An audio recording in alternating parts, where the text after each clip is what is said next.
Students, welcome back to Benipal's Biology. So today we are going to start new chapter Biological Classification. जैसा कि हमें पता है इस चैप्टर में से सीबीएसई ने कुछ भी नहीं काटा, तो वो हम इसको पूरा ही करेंगे। ठीक है, तो इसके साथ हम इस चैप्टर को स्टार्ट कर लेते हैं, बायोलॉजिकल क्लासिफिकेशन। तो इस चैप्टर में अब हम अगर एनसीईआरटी से देखें तो हम शुरू से देख सकते हैं। जो पहला साइंटिस्ट थे जिनका नाम था एरिस्टोटल। क्या था? एरिस्टोटल। इन्होंने क्या किया था? इन्होंने सबसे पहले मतलब कि ग्रुप्स में प्लांट्स और एनिमल्स को डिवाइड किया था। ठीक है, जैसे कि आप इस लाइन में देख सकते हैं, Aristotle was the earliest to attempt more scientific basis for classification. मतलब कि जो अरिस्टोटल था उसने सबसे पहले ये अटेम्प्ट किया था भी उसने एनिमल और प्लांट को वो ग्रुप्स में डिवाइड किया था। वो कैसे किया था? मैंने आपके लिए थोड़े से नोट्स बनाए हैं, आप देख सकते हैं। तो अरिस्टोटल ने कैसे डिवाइड किया था प्लांट्स और एनिमल्स को? उसने किसकी बेसिक ली थी, मतलब कि क्या बेस लिया था उसने डिवाइड करने के लिए? तो उसने क्या बेस लिया था? हर्ब्स, और मतलब कि उनको मॉर्फोलॉजिकली ही डिवाइड किया था। मॉर्फोलॉजिकली मतलब जैसे कि स्टेम की बेस पर स्टेम मोटी है कि पतली, थिक है कि थिन है। जब फिर हम देखें जो प्लांट है उसके पास क्या है, लीव्स कैसे हैं, इन द फॉर्म, लीव किसकी फॉर्म में है? लीव्स पत्तों की फॉर्म में है, लीव्स की फॉर्म में है, या कांटे और या फिर थॉर्न्स की फॉर्म में है। थॉर्न्स मतलब कांटे। ठीक है, इसका मतलब है कांटे। थॉर्न्स एन है ये, थॉर्न्स की फॉर्म में। एरिस्टोटल ने इनके मतलब कि जो प्लांट्स हैं उनको डिवाइड कैसे किया था? उसने डिवाइड किया था मॉर्फोलॉजिकली। जैसे कि उसने किन किन ग्रुप में डिवाइड किया था एरिस्टोटल ने? प्लांट को किस में डिवाइड किया था? हर्ब्स की फॉर्म में, श्रब्स की फॉर्म में, और ट्रीज की फॉर्म में। अभी हम देखें तो हर्ब्स में क्या जाता है? हर्ब्स में जैसे कि हमारी सब्जी आ जाती हैं वैसे। और श्रब्स क्या होते हैं? श्रब्स में जैसे कि झाड़ियों वाले फूल होते हैं वैसे। ये श्रब्स है, ठीक है, SHRUBS, श्रब्स है ये। ठीक है, ये ट्रीज जैसे कि बड़े बड़े पौधे हो गए जैसे कि नीम वगैरह। ठीक है, और आगे हम देखें इसने कैसे किया था। आगे हम अगर लाइन पढ़े एनसीईआरटी की, वो कैसे किया था? He used simple morphological characters to classify plant into trees, shrubs and herbs. इसने क्या किया था? इसने सिंपली क्या किया था? प्लांट्स को किन किन भाग में डिवाइड किया था? हर्ब्स, श्रब्स और किसकी फॉर्म में? हर्ब्स, श्रब्स और किसकी फॉर्म में? ट्रीज की फॉर्म में। ठीक है, कहाँ किसके बेस पर? मॉर्फोलॉजिकल करेक्टर के बेस पर। ये आपने याद रखना है। उसने छोटे मोटे बहुत करेक्टर लिए थे, जैसे कि स्टेम होगी, जैसे कि पत्ते हो गए, जैसे कि जड़ें हो गई, रूट्स हो गई। और उसने एनिमल्स को कैसे डिवाइड किया था? एरिस्टोटल ने एनिमल्स को कैसे डिवाइड किया था? उसने कहा था, अगर उसने एनिमल्स को कैसे डिवाइड किया था? किसके बेस पर डिवाइड किया था एरिस्टोटल ने एनिमल्स को? Animals were divided on the basis of presence और एब्सेंस ऑफ आरबीसी। मतलब कि अगर किसी एनिमल में रेड ब्लड सेल्स हैं और या फिर नहीं हैं, इनके बेसिस पर एरिस्टोटल ने एनिमल्स को दो ग्रुप्स में डिवाइड किया था। वो दो ग्रुप्स क्या थे? आरबीसी प्रेजेंट और आरबीसीज एब्सेंट। यहाँ पर आरबीसीज क्या है?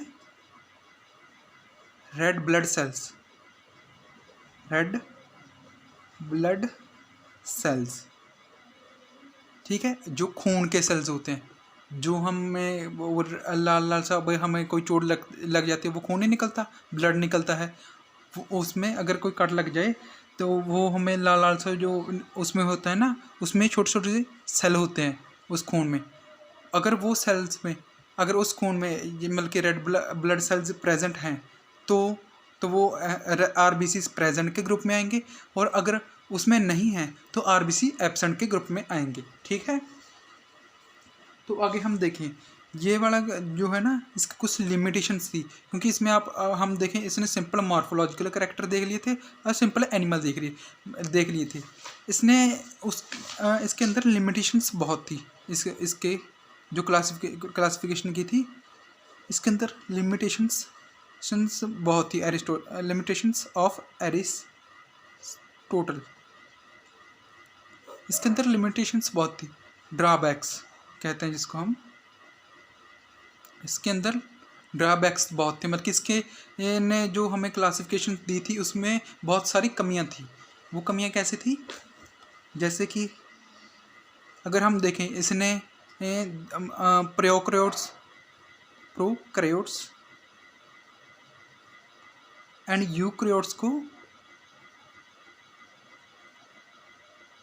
एक ही ग्रुप में रख दिया था, are kept in same group, इसने एक ही ग्रुप पे रख दिया था। जैसे कि हम देखें, कई प्रोकैरियोट्स ऐसे होते हैं जिसमें, जैसे कि जो कि थोड़ा बहुत खून लेकर रहते हैं। अगर हम मतलब कि उसने ऐसे नहीं किया था, मतलब कि बड़े बड़े एनिमल्स जिसमें मतलब कि कभी कभार खून नहीं पाया जाता, लेकिन वो यूकैरियोट्स हैं, उसको प्रोकैरियोट के साथ रख दिया था। हम दूसरे बात करें, दूसरी लिमिटेशन क्या थी? यूनिसेलुलर और मल्टी सेलुलर एक साथ रख दिया था, आर केप्ट टुगेदर।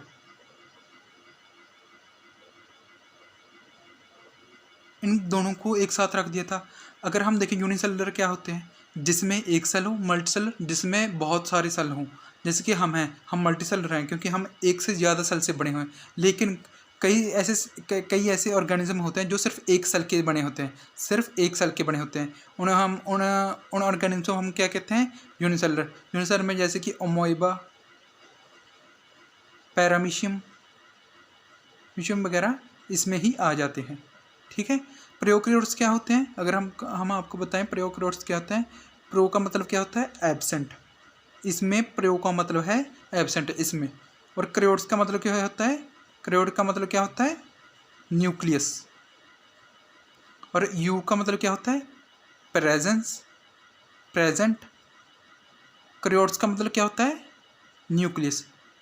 इसका मतलब है इसके अंदर न्यूक्लियस एब्सेंट होगा, इसमें न्यूक्लियस प्रेजेंट होगा। न्यूक्लियस इसमें भी होता है, लेकिन उसके जो न्यूक्लियस के जो घेरती है ना, जो वाल होती है न्यूक्लियस की, उसकी न्यूक्लियस इसमें ही पाया जाता है, इसमें पाया जाता है। लेकिन इसमें डिफरेंस क्या होता है कि जो न्यूक्लियर मेम्ब्रेन है न्यूक्लियस की, वो इसमें प्रेजेंट नहीं होगी प्रोकैरियोट्स में, लेकिन वो यूकैरियोट्स में प्रेजेंट होगी, ठीक है। और हम अगर आगे बात करें तो इसने क्या किया था? फोटोसिंथेटिक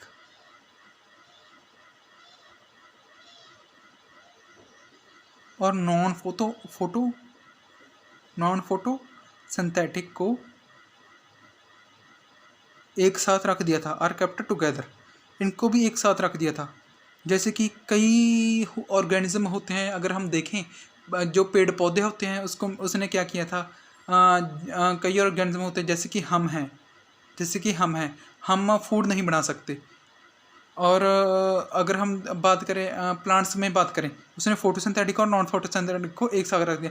जैसे कि हम अगर बात करें आपके ना कई घरों में ना ऐसे पौधे मिलेंगे, ऐसे, अगर आप ध्यान से देखिए ऐसे पौधे,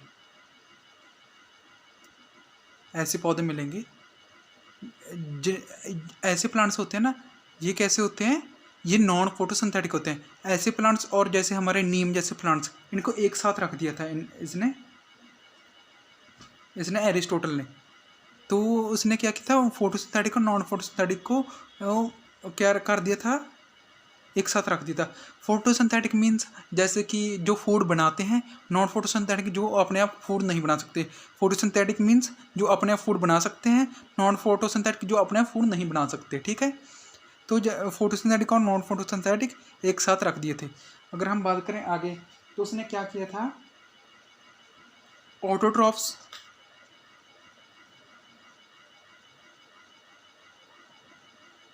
और हेटेरोट्रॉफ्स।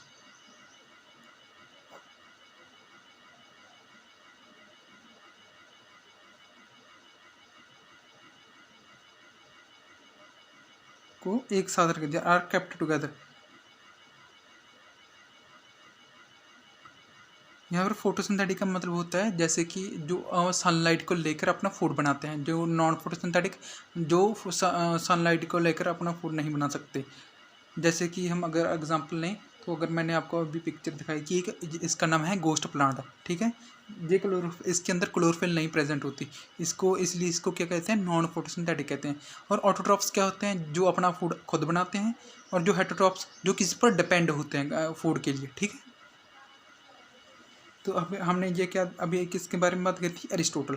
इसमें क्या क्या है, इसने क्या किया था, मॉर्फोलॉजिकल कैरेक्टर्स के बेस पर क्या किया था, प्लांट्स को किस किस में डिवाइड किया था, ट्रीज, शब्स और हब्स में डिवाइड किया था। और हम अगर बात करें इसमें, इसने और क्या किया था, एनिमल्स को किस में डिवाइड किया था, in the presence of red blood cell और absence of red blood cells. ठीक है, और अगर हम आगे बात करें, एक और साइंटिस्ट आए, नए साइंटिस्ट आए इनके बाद, उनका नाम क्या था, लाइनस।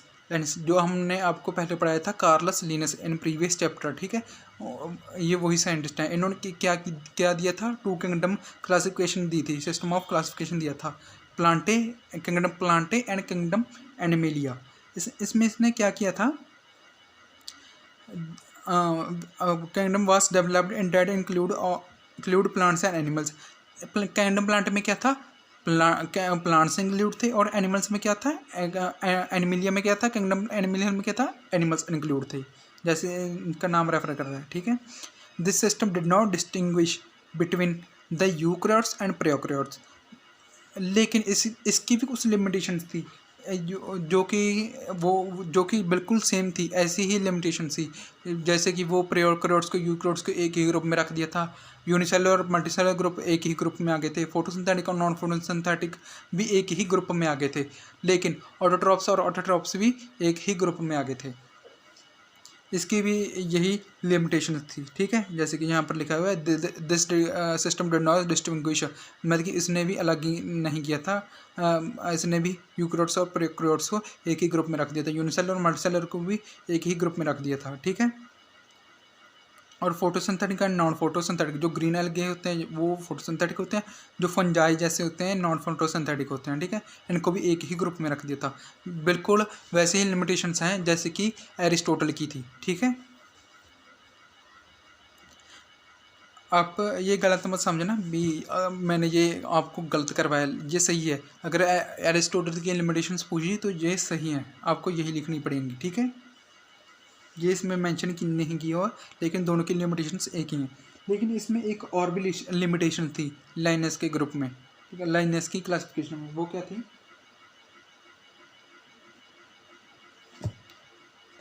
कि इसने क्या किया था, all their classification took only single character cell wall, so it is inappropriate with any understanding increase. मतलब इसका क्या है, अगर इसने सिर्फ प्लांट सेल वाली एक मॉर्फोलॉजिकल एक सेल वाल ही एक ऐसा करेक्टर लिया था, एक ऐसा करेक्टर लिया था जिसके बेसिस पर ये लाइनस क्या कर रहा था, ऑर्गेनिज्म को प्लांट्स और एनिमल्स में डिवाइड कर रहा था। ठीक है, अगर हम देखें प्लांट्स और एनिमल्स में बहुत और भी डिफरेंस हैं। इसने क्या किया था, सेल वॉल एक ऐसा करेक्टर लिया था जिसके बेसिस पर लाइनस क्या कर रहा था, ऑर्गेनिज्म को वो प्लांट्स और एनिमल्स में डिवाइड कर रहा था। जैसे कि अगर किसी में सेल वॉल प्रेजेंट है तो उसको प्लांट्स में रख रहा था, और जिसमें नहीं प्रेजेंट है उसको एनिमल्स में रख रहा था। हालांकि ये सही है, लेकिन फिर भी एक ऐसा करेक्टर ने उसने सिर्फ एक करेक्टर के बेस पे डिवाइड किया था। अगर हम देखें, कई हमारे साथ ह्यूमंस होते हैं जो रिप्रोडक्शन कर सकते हैं, लेकिन ऐसे भी कई ह्यूमंस हैं जिनको है ना स्टेराइल बोला जाता है, मतलब कि जो बच्चे नहीं पैदा कर सकते। वो क्या कर सकते हैं, मतलब कि वो भी हमारे साथ हैं। रिप्रोडक्शन एक ऐसा करेक्टर है, मतलब कि जो हमारे बीच में हो भी सकता है और नहीं भी हो सकता। ऐसे बहुत से करेक्टर हैं जो एनिमल्स को डिफाइन कर सकते हैं। ऐसे ही प्लांट्स में अगर हम देखें, जैसे कि प्लांट्स में और भी हैं, हम एक जैसे प्लांट्स तो नहीं देखते, कई रंग बिरंगे भी प्लांट्स होते हैं जिनमें अलग अलग क्लोरोफिल्स प्रेजेंट, अलग अलग तरह की क्लोरोफिल्स प्रेजेंट होती है, अलग अलग रंग की।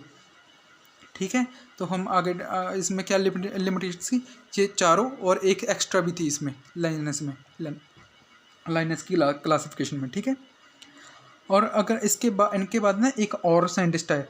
ठीक है, अगर हम इसका पूरा पैराग्राफ पढ़ लेते हैं, क्या कहते हैं ये। Classification of organism into plants and animals was easily done and was easy to understand. इसमें मतलब कि ईजी थी, लेकिन but a large number of organism did not fall into either category. अगर हम बात करें जैसे कि बैक्टीरिया होगा, वायरस होगा, इनमें ना साइटोप्लाज्म ही नहीं होती, साइटोप्लाज्म ही नहीं होती। जैसे ये सेल वॉल होती है, ये बाहर की परत है ना, जो ये सेल वॉल है, और इसके अंदर वाली सेल मेम्ब्रेन है, ये वाली है सेल मेम्ब्रेन। एनिमल्स में ये नहीं होती, ये एनिमल्स में एब्सेंट होती है, और ये प्रेजेंट होती है, लेकिन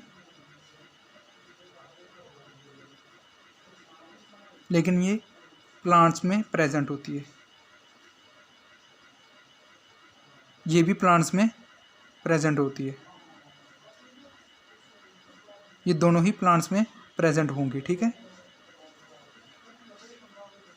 है, ये दोनों ही प्लांट्स में प्रेजेंट होंगी, मतलब कि ये सेल मेम्ब्रेन दोनों में ही प्रेजेंट होगी, एनिमल्स में भी होगी, प्लांट्स में होगी, लेकिन ये जो सेल वॉल है वो सिर्फ प्लांट्स में होगी। अंदर का हिस्से को हम क्या कहते हैं, ये सारे को जो सेल मेम्ब्रेन के अंदर होता है, इसको हम क्या कहते हैं, साइटोप्लाज्म। ठीक है, इसने क्या किया है, अगर हम बात करें, कहीं ना वायरस होते हैं उसके अंदर ये साइटोप्लाज्म ही नहीं होता, सिर्फ एक न्यूक्लियस ही होता है, उसके अंदर सिर्फ एक न्यूक्लियस ही होता है। जैसे कि उनके पास तो सेल वॉल है ही नहीं, तो उनको हम किस ग्रुप में रखेंगे। ऐसी इसकी एक और लिमिटेशन निकल के आ जाती है, वो क्या है कि जैसे कि वायरस आ जाते हैं और सम बैक्टीरिया भी आ जाते हैं, जिनमें सम बैक्टीरिया में क्या आता है, माइकोप्लाज्मा। ये आपको एग्जांपल याद रखना है, क्योंकि ये आगे भी आएगा और ये एग्ज़ाम में पूछा भी जाता है। ठीक है, वायरस और some bacteria did not have है सेल वॉल नहीं होती। हम सिंपली कहते हैं दोनों एनिमल्स रख लेंगे, लेकिन वो एनिमल्स भी नहीं होते, क्योंकि वो वायरस, अगर हम वायरस की बात करें, ये हमें अभी तक पता ही नहीं चला भी ये लिविंग है कि नॉन लिविंग है। ठीक है, और अगर बैक्टीरिया करें, माइकोप्लाज्मा, ये ना किसी ग्रुप में ही आता, क्योंकि अगर हम एनिमल्स के साथ रख देंगे इसको तो क्या होगा, वो यूनिसेलर है, और एनिमल्स की बात करें वो ज़्यादातर मल्टीसेलर होते हैं। ठीक है, और हम आगे बात करें तो आगे ने क्या कहा है, classification of organism was easily but large organism did not fall in either category. मतलब के लार्ज नंबर ऑफ ऑर्गेनिज्म किसी कैटेगरी में नहीं आ रहे थे, जैसे बैक्टीरिया, वायरस वगैरह हो गए। ठीक है, hence two kingdom classification used to for long time was found inadequate. Inadequate means that they did not follow any sequence. Means अगर हम उसमें सिर्फ हम एक करेक्टर की ही बात कर रहे हैं, जिसके बेस पे हम एनिमल्स और प्लांट्स को डिवाइड कर रहे हैं, लेकिन और भी ऐसे कई ऑर्गेनिज्म हैं जो एनिमल्स और प्लांट्स में दोनों में नहीं आएंगे। ठीक है, beside gross morphology I need was also felt for including other characteristics like cell structure, nature of wall, mode of nutrition, habitats. इसके अलावा सेल वाल के अलावा हमें और भी कैरेक्टर्स को देखना चाहिए जिसके बेस के हमें एनिमल्स को डिवाइड करना चाहिए। और आगे ये इस पैरा में ये सिर्फ यही लिखा हुआ है। अगर हम आगे देखें तो आगे क्या कर रहा है, आगे ना एक और साइंटिस्ट है RH वाइटेकर, जिस सबसे अच्छा और सबसे बढ़िया क्लासिफिकेशन इन्होंने दिया था। ठीक है, इनका जो क्लासिफिकेशन दी थी उसका नाम क्या है, 5 किंगडम क्लासिफिकेशन किन्होंने दी थी, RH वाइटेकर ने दी थी। RH वाइटेकर कितने सन में दी थी, 1969 में दी थी। किस ईयर में दी थी, 1969 ईयर में दी थी। ठीक है, ये इम्पॉर्टेंट है, ये वाला इम्पॉर्टेंट है, इसको आप डिटेल में देखेंगे। देखिए, जो 5 किंगडम क्लासिफिकेशन था वो किसने दिया था, RH वाइटेकर ने दिया था। जो ये वेरी वेरी इंपॉर्टेंट क्वेश्चन है, ये आपको याद रखना है, भी किसने दिया था, कि 1 मार्क्स में पूछा जाता है हर बार। CBSE पूछती है। 1969 में दिया था, ये भी याद रखना है, साल भी याद रखना है कि कौन से साल में दिया था। To make classification easy it has very through change they divided it into 5 parts. इन्होंने क्या किया था, इन्होंने जो ऑर्गेनिज्म है उनको कितने पार्ट में डिवाइड किया था, 5, 1, 2, 3, 4 और 5। इसलिए इनको क्या जाता है, इनके क्लासिफिकेशन को क्या कहा जाता है, 5 किंगडम क्लासिफिकेशन। इन्होंने क्या बेसिक लिया था, इनको ऑर्गेनिज्म को किसके बेसिस पे डिवाइड किया था। उन्होंने क्या बेसिस लिया था इनको डिवाइड करने के लिए, इन्होंने ये बेसिक्स लिए थे कि उन्होंने क्या किया था, सेल स्ट्रक्चर लिया था। उन्होंने कहा था कि सेल स्ट्रक्चर पे बेस पे हम उनको पहले डिवाइड करेंगे, कौन से भी वो प्रोकैरियोट्स हैं या फिर यूकैरियोट्स हैं। अगर हम बात करें वो उनकी रिप्रोडक्शन, अगर क्या वो सेक्सुअल रिप्रोडक्शन करते हैं कि या फिर वो एसेक्सुअल रिप्रोडक्शन करते हैं, उनका मोड ऑफ न्यूट्रिशन क्या है, ऑटोट्रॉफ्स हैं कि हेटेरोट्रॉफिक है, उनकी फाइलोजेनेटिक रिलेशनशिप्स क्या हैं, मतलब कि उनके परदादा दादा कैसे थे। ठीक है, उनको क्या कहते हैं हम, फाइलोजेनेटिक रिलेशनशिप्स कहते हैं। ठीक है, उनकी मतलब कि एंसेस्ट्रल हिस्ट्री पढ़ी थी उन्होंने, पहले उनके दादा परदादा की हिस्ट्री पढ़ी थी ऑर्गेनिज्म की। ठीक है, बॉडी ऑर्गेनाइजेशन कि वो मल्टीसेलर हैं कि यूनिसेलर हैं। ठीक है, तो इन्होंने ये क्राइटेरिया लिए थे जिनके बेसिस पे इन्होंने 5 किंगडम बनाए थे। और हम अगर बात करें इसमें क्या क्या था, इन्होंने कौन से 5 किंगडम बनाए थे, मोनेरा बनाया था, प्रोटिस्टा बनाया था, फंजाई बनाया था, प्लांटे बनाया था और एनिमिलिया बनाया था। ठीक है, इन्होंने ये 5 बनाए थे। अब अभी आपको ये करने की ज़रूरत नहीं है क्योंकि हम आगे इसको पढ़ेंगे। Kingdom Monera, kingdom protista, kingdom fungi, kingdom Plantae और किंगडम एनिमिलिया, ये हम आगे आने वाले चैप्टर में पढ़ते जाएंगे। ठीक है, और हम इसी चैप्टर में हम कौन कौन से किंगडम कवर करेंगे, किंगडम मोनेरा, किंगडम प्रोटिस्टा और किंगडम फंजाई। इस चैप्टर में सिर्फ यही है और इन पर एक पूरा चैप्टर बना हुआ है किंगडम प्लांटे और किंगडम एनिमल्स पर। ठीक है, अगर हम बात करें किंगडम मोनेरा की, ऐसा करते हैं हम इसको अगली वीडियो में कवर कर लेंगे। ठीक है, अगर आपको ना ये वीडियो अच्छी लगी तो प्लीज़ इसको लाइक, शेयर और सब्सक्राइब, हमारे चैनल बेनिपल बायोलॉजी को सब्सक्राइब जरूर करिएगा। ठीक है, please like, share and subscribe you like the video. ठीक, ओके बाय। अब हम अगली वीडियो में मिलेंगे और हम आगे देखेंगे कि kingdom Monera, kingdom protista, kingdom fungi इनमें क्या क्या होता है, इनके ये यूनिसेलर हैं कि मल्टीसेलर हैं, ये प्रोकैरियोट्स हैं कि यूकैरियोट्स हैं या फिर सेप्रोफाइटिक हैं। ठीक है, ये हम आगे देखेंगे। ठीक है।